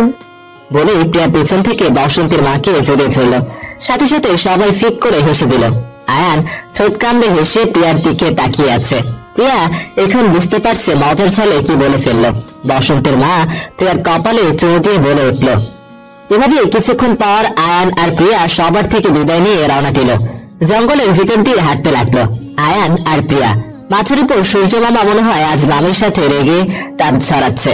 আয়ান আগে আগে হাঁটছে আর প্রিয়া চারপাশ চোখ বুলিয়ে দেখতে লাগলো। আয়ান রেগে বলে উঠল, আজ রাতটা জঙ্গলে কাটিয়ে দেওয়ার প্ল্যান করছো নাকি? প্রিয়া ভেঙচি কেটে বলে উঠল, জঙ্গল শেষ করতে আর কতক্ষণ লাগবে? তোমার মতো নিরামিষ হাঁটলে জীবনেও এটা পার করতে পারবো না। আপনি আমাকে নিরামিষ বলছেন? আমি হাঁটলে না মাটি কাটবে। চাপাবাজি বাস্তব জীবনে কোনো কাজে লাগে নাই, তো বেশি কথা না বলে হাঁটো। আমি চাপাবাজ? দাঁড়ান, আপনার আগে হেঁটে যদি আমি না যেতে পেরেছি, আমার নামে প্রিয়া চৌধুরী না। এই বলে জোরে হাঁটা দিল, কিন্তু আয়নকে তো ছাড়িয়ে যাওয়া দূরের কথা সমানই হতে পারছে না। তাই হাঁটার স্পিড আরো বাড়িয়ে দিল। কিছু দূর যেতেই পায়ে কাটা ফুটলো। সাথে সাথে আহ করে মাটিতে বসে গেল। আয়ান প্রিয়ার চিৎকার শুনে পিছনে তাকিয়ে দেখে প্রিয়া মাটিতে বসে আছে। সাথে দৌড়ে প্রিয়ার কাছে যায়। আয়ান কাটা বের করতে প্রিয়া আহ করে চিল্লিয়ে উঠলো। আয়ান কপালে চিন্তার ভাঁজ ফেলে ফট করে প্রিয়াকে কোলে তুলে নিল। এদিকে রুষা কারো ফোনের লক খুলতে ব্যস্ত। আজ সে দেখে ছাড়বে মারুফের জিভ দেখতে কেমন। কাল রাতে রুষা পানি নিতে এসে টেবিলে মারুফের ফোন দেখতে পায়, তাই সেই সুযোগে ফোনটা নিয়ে আসে। যাই হয়ে থাক না কেন সে জেনে ছাড়বে মেয়েটাকে। কাল রাত থেকে এই যে ট্রাই করছে লক খোলার, কিন্তু এর ফলাফল শূন্য। তখন দরজার ওপাশ থেকে কারো গম্ভীর গলায় বলে ওঠে ওটার পাসওয়ার্ড রোষা দেওয়া। রোষা লাফিয়ে উঠে ধন্যবাদ দিয়ে যে পাসওয়ার্ড লিখতে যাবে তখনই হাসি মুখখানা মলিন হয়ে যায়। রোষা তো তার নাম, আর এটা বললো কি? সামনে তাকাতেই চোখ বড় বড় হয়ে যায়। রোষার হাত কাঁপছে, তার চেয়ে বেশি লজ্জা পাচ্ছে। মারুফ গলা ঝেড়ে বলে উঠল, কি হলো এভাবে লজ্জায় লাল নীল হচ্ছে যে? তোমার যখন এত ইচ্ছে আমার পার্সোনাল জিনিস জানার, তাহলে এখন হাত কাঁপছে কেন? আমি ইচ্ছে করে আপনার ফোন ধরিনি, বিশ্বাস করুন। কাল রাতে টেবিলের ওপর আপনার ফোন দেখতে পেয়েছিলাম, তাই আপনাকে দেওয়ার জন্য। বাকিটুকু বলার আগে মারুফ বলে উঠল, তাই আমাকে দেওয়ার জন্য আপনার ঘরে নিয়ে এসে লক খোলার ট্রাই করছিলেন? অনেক কষ্টে হাসি চেপে রেখে রুষা এবার কান্না করে দিল। আর হবে না, এই নিন আপনার ফোন, কখনো আপনার কিচ্ছু জানতে চাইবো না। মারুফ এবার না পেরে হেসে দিল। এদিকে কোন রকম সামনে রুষাকে বলতে লাগলো, রিল্যাক্স, আমি আপনাকে এর জন্য ফাঁসিতে ঝুলিয়ে দিচ্ছি না। আচ্ছা বাদ দিন, নিন এবার ফোনের লক খুলুন। কিন্তু আমি তো পাসওয়ার্ড জানি না। তখন কি বললাম? মজা করছেন? আমার নাম কেন আপনার ফোনে পাসওয়ার্ড দিবেন? বিশ্বাস না হলে একবার ট্রাই তো করে দেখুন। রুষা মারুফের কথা মতো পাসওয়ার্ড রুষার নাম দিতেই ফট করে খুলে গেল। তা ভেসে উঠল রুষার আচার খাওয়ার পিক। আঙ্গুলের ডগায় আচার নিয়ে ছাদের কিনারায় কৃষ্ণচূড়া গাছের দিকে তাকিয়ে মুচকি হাসি দেওয়ার সময় পিকটা তোলা। অজান্তে ঠোঁট কামড়ে হেসে দিল রুষা। মারুফ এগিয়ে গিয়ে রুষার পাশে বসলো। তারপর রুষার কানে ফিসফিসিয়ে বলে উঠল, আর কিছু জানার বাকি আছে? এদিকে রুষার আর কিছু বুঝতে বাকি নেই। মারুফকে এত কাছে দেখে বুকের ভিতর ঝড় বয়ে যাচ্ছে রুষার। আর কিছুক্ষণ এভাবে থাকলে হয়তো দম আটকে মারা যাবে রুষা। তাই ঝটপট করে উঠে দাঁড়ালো।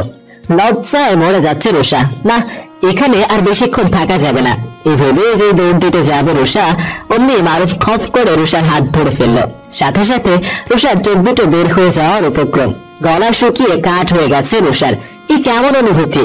প্রিয় মানুষটির কাছে আসলে বুক কাঁপে, আর দূরে গেলে বুকে প্রচন্ড পরিমাণে কষ্ট হয়। মারুফ বলে উঠল, এখন এভাবে কাঁপাকাঁপি করলে ভবিষ্যতে কি হবে? রুষা সাথে সাথে চোখ বন্ধ করে ফেললো আর বলে উঠল, আমার হাতটা ছাড়ুন। হাতটা ছাড়তে তো আমি ধরে নিই। তখনই মারুফের ফোন বেজে ওঠে। সাথে সাথে মারুফ রুষাকে ছেড়ে দিয়ে ফোন নিয়ে ব্যালকনিতে চলে যায়। এই ফাঁকে রুষা দৌড়ে পালায়। কি অদ্ভুত, তাই না? কেউ কারো মুখে ভালোবাসার কথা না বললেও অনুভব করা যায়। দুটো মনকে জানান দেয় যে তারা একে অপরকে ভালোবাসে। চোখের ভাষায় বোঝা যায়। তবুও শিওর হয়ে নেওয়া ভালো, এটা ভেবে দীর্ঘ নিঃশ্বাস ত্যাগ করে মারুফ আর রুষা। এদিকে প্রিয়া হাত পা ছোড়াছুড়ি করছে আর বলতে লাগলো, আমার পায়ে ব্যথা নেই, এবার তো আমার আর কতক্ষণ বাদুড়ের মতো আপনার বেলা ঝুলে থাকতো। এটা বলতেই আয়ান ফট করে প্রিয়াকে ছেড়ে দিল। প্রিয়া ঠাস করে পাতার উপরে পড়লো। তাই রেগে গিয়ে আয়ানকে বলতে লাগলো, এটা কি হলো? আমি কি ফেললি নাকি যে আমার এইভাবে ছুড়ে মারলেন? যদি আমার কোমর ভেঙে যেত? ভেঙে যায়নি, তাই আল্লাহর কাছে শুকরিয়া আদায় করো, নয়তো বাদুরের মতো আমার গলায় ঝুলে যেতে হতো। প্রিয়া ভেঞ্চি কেটে উঠে দাঁড়ালো। চারিদিকে একবার চোখ বুলিয়ে নিল। এত ঘন জঙ্গল প্রিয়ার বেশ বিরক্ত লাগছে। তার উপর আবার মাথার উপর সূর্য মামা নিজের শরীরের তাপ দিয়ে হয়তো আজ সব পুড়িয়ে দিবে। বেশ ক্লান্ত লাগছে প্রিয়ার। এখন একটু ঘুমাতে পারলে হয়তো বা ভালো লাগতো। এদিকে আয়ান হাঁটতে হাঁটতে অনেক দূর চলে গেছে। প্রিয়া মনে মনে আয়ানের চোখ দিয়ে দৃষ্টি উদ্ধার করতে করতে দৌড়ে আয়ানের সামনে হলো। আয়ানের সমান হতেই প্রিয়া রেগে বলে উঠল, আপনি আমাকে ফেলে একা একা চলে যাচ্ছেন কেন? তোমার মতো আমার এত ইচ্ছে নেই এই গভীর জঙ্গলে রাত কাটানোর। প্রিয়া ভুয়ো জোড়া উঁচু করে আয়ানকে খুঁটিয়ে খুঁটিয়ে দেখতে লাগলো। সারা শরীর ঘেমে একাকার, নাকি বিন্দু বিন্দু ঘাম জমে আছে। তারপর উপর অনেকটা পথ আয়ান প্রিয়াকে কোলে করে নিয়ে এসেছে। তবুও আয়ানের চোখে ক্লান্তির সিটে ফোটাও নেই। গন্ধের মুখে একটা, তবু এই মানুষটা আমার ছায়া হয়ে সবসময় পাশে আছে। এটা ভাবতেই ঠোঁটের কোণে মৃদু হাসি ফুটে ওঠে। প্রিয়া মনে মনে এগুলো বলে অজান্তেই আয়নের হাত শক্ত করে ধরে। আয়ন ঠোঁট কামড়ে হেসে আবারও গম্ভীর মুখ করে ফেলে, যা চোখ এড়ায় না প্রিয়ার। আয়ন সবার সাথে কঠিন আচরণ করলেও প্রিয়ার সামনে আসলেই নরম হয়ে যায়। কিছু দূর যেতেই প্রিয়া বলে উঠল, শুনছেন? বলো। আমার খুব খিদে পেয়েছে, প্লিজ চলুন আমরা কোথাও বসে বিশ্রাম নিই। আয়ন চারপাশে একটু চোখ বুলিয়ে বলে উঠল, এই জায়গাটা আমাদের জন্য নিরাপদ নয়। আর কিছুক্ষণ পরেই এটা পেরিয়ে যাব। তার আগে চলো একটা গেম খেলি। এখন আমার কিছু ভালো লাগছে না। আচ্ছা বলুন, কি গেম? দেখি কে বেশি জোরে হাঁটতে পারে, তারপর আমরা বিশ্রাম নিব, কেমন? ওকে ডন, এবার আমি ফার্স্ট হব। এই বলে আয়ান আর প্রিয়া জোরে হাঁটতে লাগলো। বলতে গেলে এক প্রকার একটা ছোট্টখাটো দৌড়। বেশ কিছুক্ষণ পর কিছুদিন খালি মাঠ দেখা যাচ্ছে। আয়ানের ঠোঁটে ফুটে ওঠে একটা মৃদু হাসি। অবশেষে অতিক্রম করতে পারলো ওই জঙ্গলটি। প্রিয়া সবুজ মাঠে পা দিতেই এক ঠান্ডা বাতাস প্রিয়া শরীর শীতল করে দিয়ে যায়। আয়ান প্রিয়া একটা আম গাছ তলায় বসলো। সত্যি জায়গা খুব মনোমুগ্ধকর। মৃদু বাতাসে প্রিয়ার চুলগুলো দোল খাচ্ছে, আর আয়ান গাছে হেলান দিয়ে প্রিয়ার দিকে অপলক দৃষ্টিতে তাকিয়ে আছে। আয়ান দেরি না করে ব্যাগ থেকে খাবারের প্যাকেট বের করতে লাগলো। টিফিনে রুটি, ডিম ভাজা আর সবজি।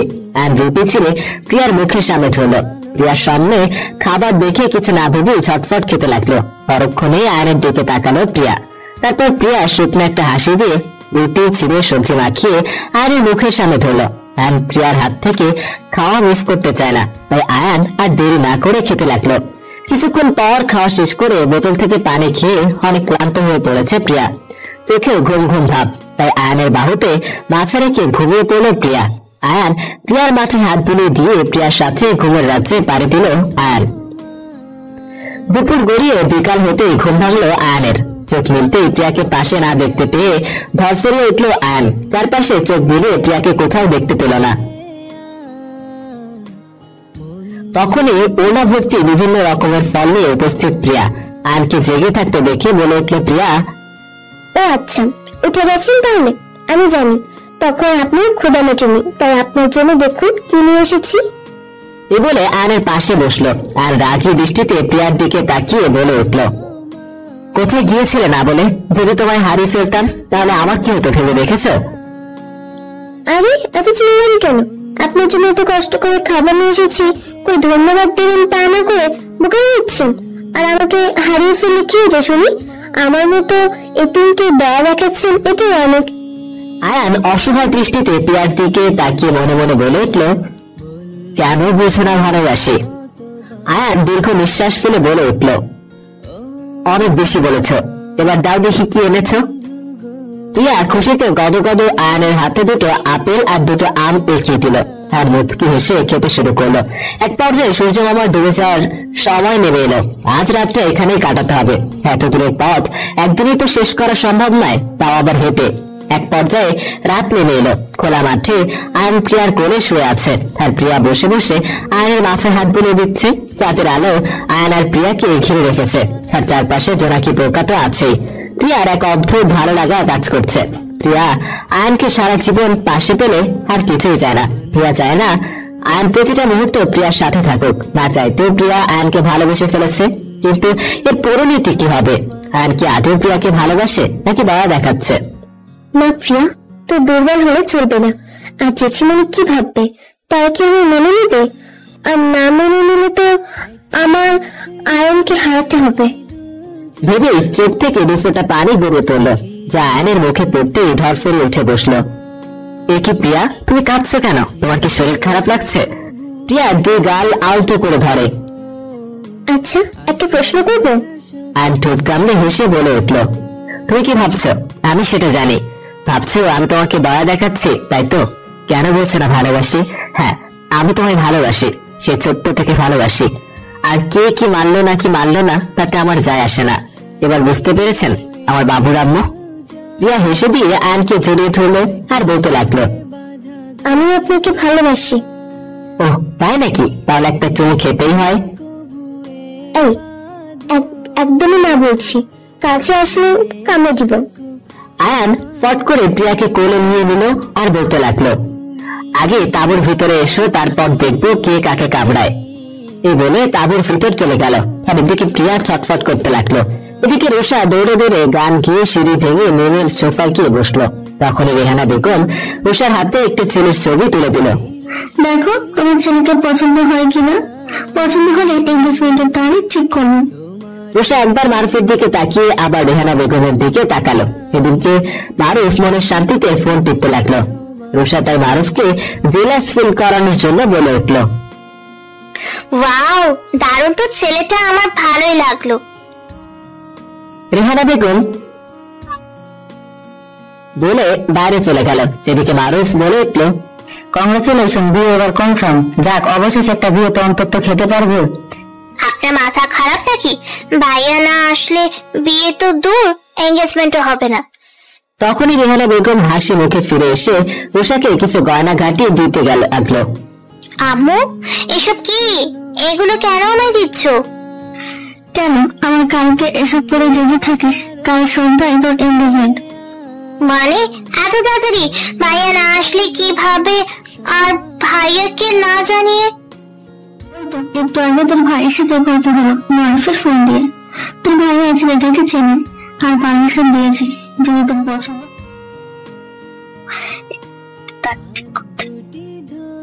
মানে এত কিছু কখন হলো? আর একটু আগে আমি মজা করে বলছি ওসব, একটুও ভালো লাগেনি ওই ছেলেকে, তাই তো ওসব মজা করে বলছি, আমার বিশ্বাস করো। সাথে সাথে রেহানা বেগম চার মেরে দিল। বিয়ে শাদী নিয়ে কিসের মজা? সবকিছুতে মজা চলে না। আর মজা করেছো সেটা আমি বলবো তো, তখন করে তোমার এঙ্গেজমেন্টের তারিখ ঠিক করতাম না? এখন ওদের আমি কোন মুখে ওদের বলবো যে ভাইজান বিয়ে নিয়ে মজা করেছে? কিছু মনে করবেন না, এখন এটা বলবো তাই তো? যাই হোক, একবার যখন কথা বলে ফেলেছি তাহলে আমি আর এটা ভাঙতে পারবো না। কালকে তৈরি থেকো। এই বলে গটগট করে রেহানা বেগম উপরে চলে গেল। এদিকে রুষা ছলো ছলো দৃষ্টিতে মারুফের দিকে তাকালো। কি থেকে কি হয়ে গেল? তোর এখন নিজের চুল নিজের ছিঁড়তে ইচ্ছে পড়ছে। রুষা মারুফকে কিছু বলতে যাবে তার আগেই মারুফ ফট করে উঠে দাঁড়ালো, আর কিছু না বলে রুমে চলে গেল। এদিকে প্রিয়া চেক করে দেখলো আয়ান ঘুমিয়ে গেছে কিনা। তারপর আস্তে আস্তে আয়ানকে জড়িয়ে ধরলো। তখনই আয়ান সচরে করে হেসে দিল। এদিকে প্রিয়া লাফিয়ে উঠলো। প্রতিদিন তুমি আমায় চুরি করে জড়িয়ে ধরো, ভেবেছি আমি টের পাই না? একই সাথে রয়েছি দুজন, একই ডোরে বাঁধা দুটি প্রাণ, ছিড়বে না কবুয়ে বাঁধন, আসলে আসুক তুফান।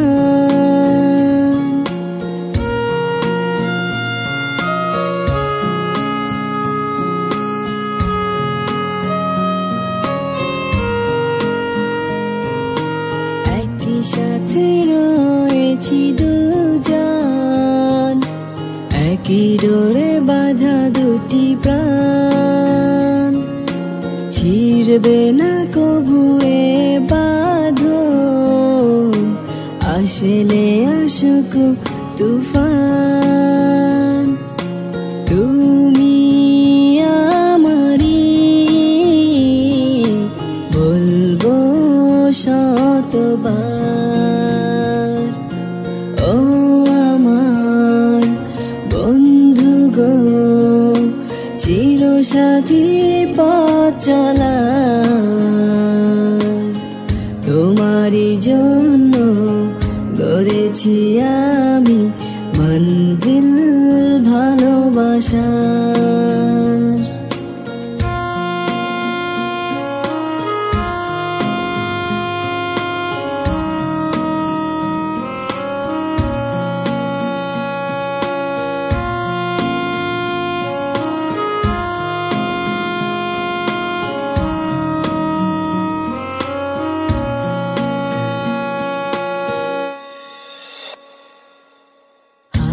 দুটি ধরেছি তোমার, মানব না কোনো বাধায়ার, শুনবো না কারো কথা যে আর, মন্দ বলুক সমাজ।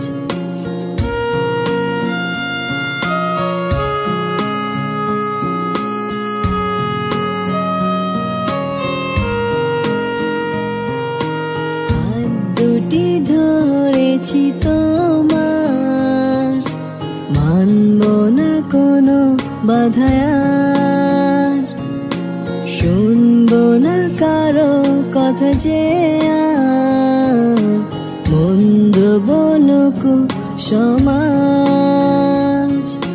তুমি আমারি বলবো শতবার,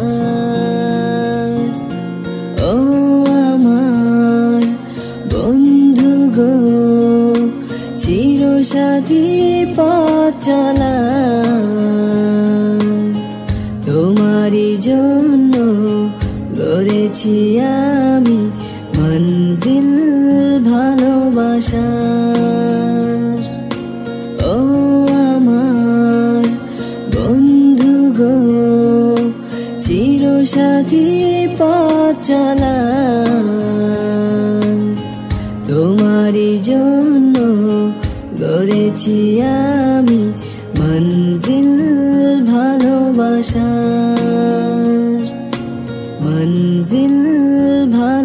আশা